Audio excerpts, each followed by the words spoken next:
અને હવે અન્ય સમાચાર પર નજર કરીએ તો સુરતમાં વધુ એક આગની ઘટના સામે આવી છે। ગત મોડી રાત્રે માંગરોળના નરોલી ગામે એક પેપર મિલમાં આગ લાગી।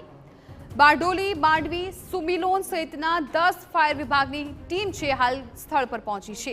આગ પર કાબુ લેવાના પ્રયત્નો ચાલી રહ્યા છે। પાણીનો માર્ગો ચલાવવામાં આવી રહ્યો છે। આગ કયા કારણોસર લાગી એ હજુ નથી જાણી શકાયું, પરંતુ અત્યારે પ્રાથમિકતા આગને બુઝાવવાની છે। 10 ફાયર ફાઇટરની જે ટીમ છે એ ઘટના સ્થળ પર પહોંચી ગઈ છે અને આગ પર કાબુ મેળવવાના તમામ પ્રયત્નો કરી રહ્યા છે।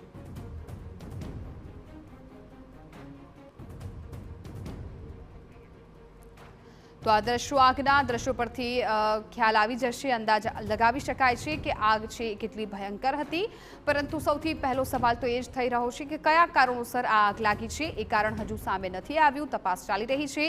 જે પ્રમાણે વિગતો આપશે એ પ્રમાણે વિગતો અમે તમારા સુધી પહોંચાડતા રહીશું, પરંતુ હાલ તો પ્રાથમિકતા આગને કાબૂમાં લેવાની છે।